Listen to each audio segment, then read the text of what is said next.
Hi hello welcome to post 360. నేను మీ మురళీ రాపల్లి. పవన్ కళ్యాణ్ గారిని ఎలాగైనా సెంటర్ చేసి ఆడుకోవాలని సోషల్ మీడియా వాళ్ళు పూర్తి స్థాయిలో ఫిక్స్ అయి ఉన్నట్టు తెలిసిపోతుంది. ఎందుకంటే పవన్ కళ్యాణ్ గారు ఎప్పుడు ఏది మాట్లాడినా దాన్ని కాంట్రవర్సీ చేయటము, లేదంటే దాన్ని తిప్పి తిప్పి ఏదో విధంగా ఒక ఇష్యూ చేసి వదిలేస్తూ ఉంటారు. అయితే నిన్న నాగబాబు గారు పిఠాపురం వెళ్ళి ఒక అన్నా క్యాంటీన్ ఓపెన్ చేయడం జరిగింది.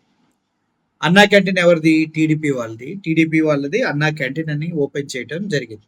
సో అక్కడ ఉన్నటువంటి వర్మని కాదని ఇక్కడి నుంచి నాగబాబు గారిని ప్రత్యేకంగా పంపించడానికి గల కారణం ఏంటో ఎవరికి అర్థం కాలేదు. ఎందుకంటే మొన్న జనసేన ఆవిర్భావ దినోత్సవం సందర్భంగా మాట్లాడుతూ కొణిదెల నాగబాబు గారు ఏమన్నారు? పవన్ కళ్యాణ్ పిఠాపురంలో గెలవడానికి కారణాలు రెండే రెండు. ఒకటి పవన్ కళ్యాణ్ గారి చరిష్మా, రెండు పవన్ కళ్యాణ్ గారికి ఇక్కడ ఉన్నటువంటి ఫ్యాన్స్ ఓట్లు వేసిన అభిమానులు అని చెప్పి మాట్లాడటం జరిగింది. అంతకు మించి ఎవరన్నా ఆ విజయానికి కారణం నేను అని చెప్పుకుంటే అది వాళ్ళ కర్మ అంటూ పిఠాపురం ఎస్విఎస్ఎన్ వర్మను ఉద్దేశించి మాట్లాడటం జరిగింది.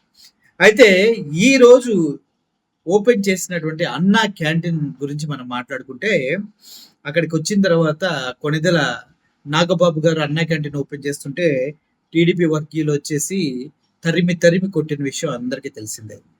అందరూ పోలీసులు కూడా నాగబాబు గారిని హుటాహుటిన కారెక్కించి తీసుకెళ్ళడం చూసాం. అయితే ఇక్కడే వచ్చింది అసలు చిక్కంతా.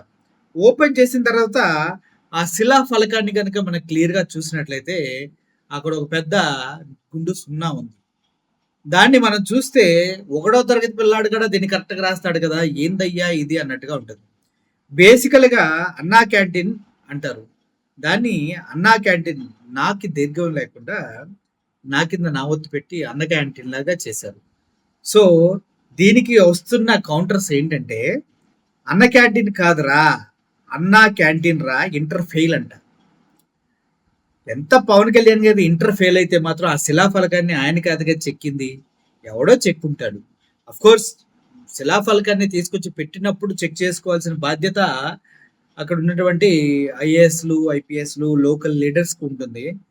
కానీ అయినా కూడా దీన్ని కూడా పవన్ కళ్యాణ్ గారి పైకి మార్చి అన్నా క్యాంటీన్ కాదురా, అన్నా క్యాంటీన్ రా, ఇంటర్ ఫెయిల్ అంటూ తన ఎడ్యుకేషన్ క్వాలిఫికేషన్ బయటికి తీసి పవన్ కళ్యాణ్ని సెంటర్ చేసి మాట్లాడటానికి మళ్ళీ ట్రై చేస్తున్నాడు. నిజం చెప్పాలంటే ఆ శిలాఫలకం పైన అన్న క్యాంటీన్ అనే ఉంది.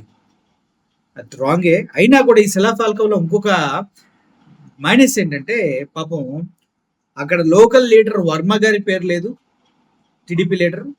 అదేవిధంగా చంద్రబాబు నాయుడు గారు, ముఖ్యమంత్రి చంద్రబాబు నాయుడు గారి ఆధ్వర్యంలో కొణిదెల పవన్ కళ్యాణ్ డిప్యూటీ సీఎంగా, అదేవిధంగా శాసనసభ సభ్యులు కొణిదెల నాగేంద్ర బాబు అని రావాలి. కానీ అక్కడ అన్న క్యాంటీన్ పైన అన్న క్యాంటీన్ అని రాశారు, కింద అన్న క్యాంటీన్ అని రాశారు. వీళ్ళు ఎలా రాశారో అర్థం కాలేదు. ఎక్కడ కూడా ముఖ్యమంత్రి గారి పేరు లేదు, టీడీపీ నాయకుల పేరు లేదు. ఇది చాలా అవమానకరంగా ఉంది. నిజం చెప్పాలంటే ఒక ముఖ్యమంత్రికి ఇచ్చే గౌరవం ఇది కాదు. నువ్వు డిప్యూటీ సీఎం అయితే అయ్యి ఉండొచ్చు, బట్ శిలాఫలకాన్ని ప్రూఫ్ పంపించేటప్పుడు ఒకసారి మీరు చెక్ చేసేగా పంపిస్తారు. అటువంటిప్పుడు సీఎం గారు నేమ్ ఉండేలా చూసుకోవాలి కదా. అట్లీస్ట్ అప్పుడైనా కూడా అన్న క్యాంటీన్ కాదు, అన్నా క్యాంటీన్ అని మినిమం సెన్స్తో ఆలోచించినట్లయితే ఈరోజు పవన్ కళ్యాణ్ గారికి ఇప్పుడు ఇంటర్ ఫెయిల్ క్యాండిడేట్ అందుకే తెలియలేదనే మాట పడకుండా ఉండేవారని నా ఉద్దేశం. మీరే ఉంటారు. Thank you for watching this video. ఈ వీడియో పైన మీ కామెంట్స్ని కింద కామెంట్ రూపంలో తెలియజేయండి.